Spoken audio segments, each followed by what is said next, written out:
There's a reason why I've never done a should you pull video. I would never tell you who you should get, as I would want the same treatment in return. However, there's something worth mentioning following the release of Kafka and Blade. If we take a look at the current Destruction roster, I currently have all of the characters in this roster. So a character like Blade might not be as appealing, and for one reason alone. I have Clara. Clara wants to do the same thing Blade also wants to do.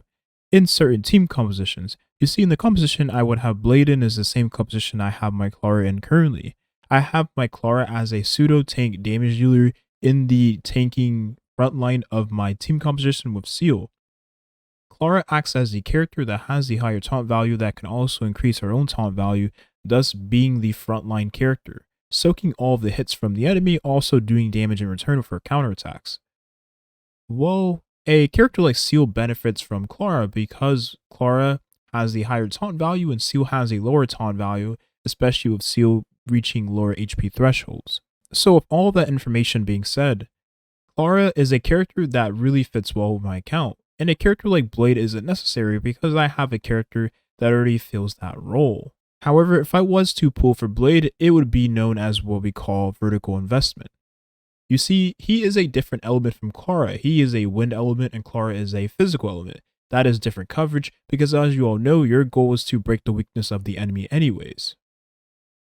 So if you have different elemental coverages, you'll have more advantages when it comes to combat in Honkai Star Rail.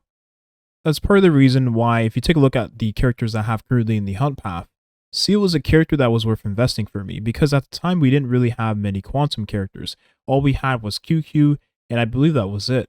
So with the release of Seal, I was able to have a very strong DPS of the quantum element, and as it stands currently, she's been a very nice investment for my account. Later on, I pulled for a character like Silverwolf because Silverwolf enhanced the performance of my Seal, while also enhancing the performance of every other hunt DPS character. So she was a very nice horizontal investment character. Horizontal meaning she was a character that wasn't necessarily going to directly funnel investment towards Seal. So like, and for instance, if I was to pull for Seal's Light Cone, or if I was to pull for Seal's Eidolons, then that would be known as vertical investment. But getting a character like Silverwolf is what we call horizontal investment because she is essentially a character that will enhance the performance of Seal, but just a different character altogether. Later on, following the release of Lucha, he's a character I ended up skipping, or really was not trying to skip, but was just unlucky because of the state of the gacha system. But you see, Lucha is a character that is really valuable. He's very valuable for a character like Seal because of the value he provides. A character like this is really good for any DPS character, especially the Destruction path. So if you were to pull for Lucha and you already have the character, I think that would be a good reason to pull for Blade because these two characters have perfect synergy with one another, and their synergy is so good to where you can use these two characters in any future team just because of the nature of how they work and how skill point efficient they are just for the team comps in general. So if you didn't have a character like Lucha, I could understand why you wouldn't go for a character like Blade, because Lucha enhances the performance of Blade, but he also is very fluid. Now I mention all the time that Lucha is a character that is very special. He does so much compared to the average healer in the game. I think this will stand true for a very long time.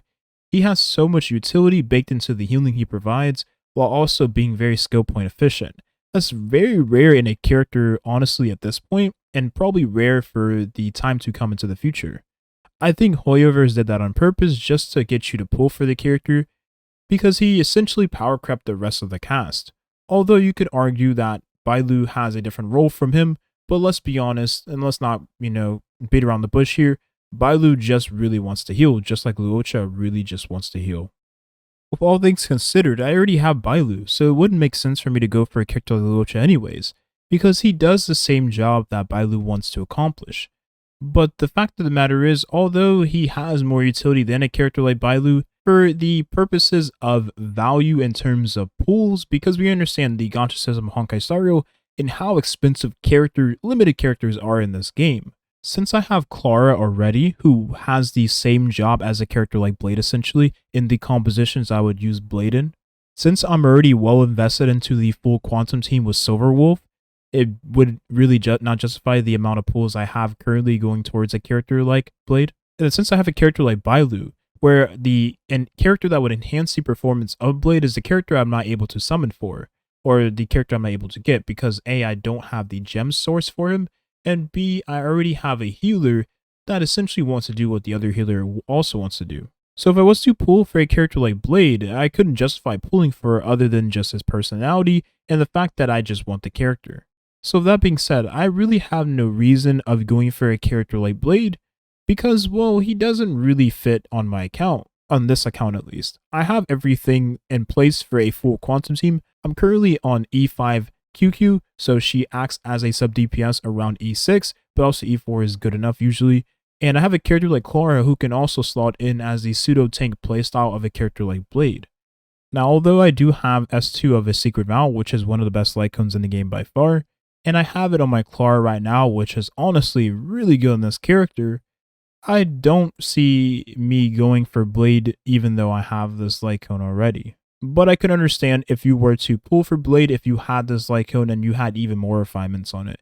Then you have essentially the best weapon for the character. Although I have Seal on my other account, I don't have a character like Clara, so then I could benefit from a character like Blade, because he would essentially serve the same purpose as Clara in the team compositions I would use in with Seal, essentially as a pseudo-tank damage dealer that has high taunt values, so Seal will benefit from that, while also being able to be a very skill point efficient, self-sufficient damage dealer. Now, there is a light code you can get from the battle pass for Blade, but instead of increasing his HP, it increases his attack, which is not bad for a character that scales off of attack also, but they're more efficient in scaling off HP, kind of like Hu Tao.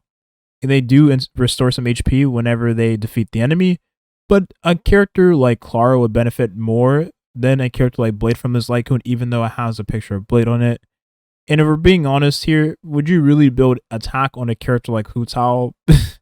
Probably not, right? Now, a character like Kafka is very interesting. She has a brand new playstyle, a playstyle that essentially brings more enjoyment to the current combat system in the game. She has follow-up attacks, she has detonate dot effects, and she also puts dots on enemy herself. She also has AoE skills, she also has a nice body, and she... Why did I say that? The reason why I'm very interested in Kafka, personally, is because she's a character that will serve a lot of value for the future of the game. She acts as a main DPS in the team composition she's in. She's the one detonating the dot effects on the enemy. That's going to be very important to take into consideration. She's the one detonating the dots onto the enemy. So she is a very nice horizontal investment to come into the future of the game. Horizontal investment meaning she's a character that essentially is going to be a brand new character with a brand new playstyle that will essentially be something you probably don't already have. I mean, you do have a character like Sampo and you have a character like Serval, but they're not able to detonate dots as Kafka would be able to.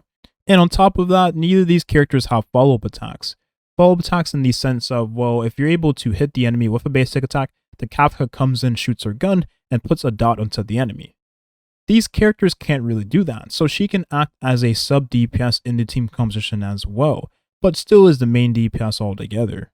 I really do like the recent changes to Kafka because it really does make her more self-sufficient.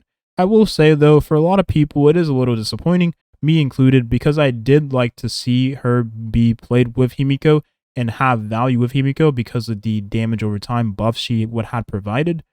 But that changed and it's now a part of her Eidolons. So that would be what we call vertical investment if you were to pull for the Eidolons for Kafka in order to make your Himiko better.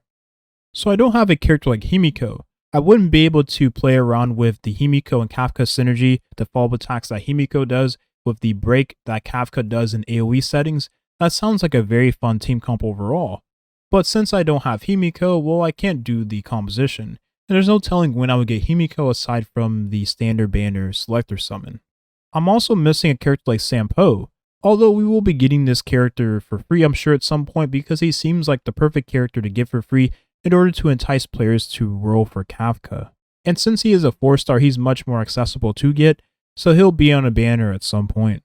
I don't have a character like Bailu, so if I really want to play around with the mono lightning team, which sounds really freaking fun, I wouldn't be able to, because I don't have the character. So I would essentially have a team that's not mono.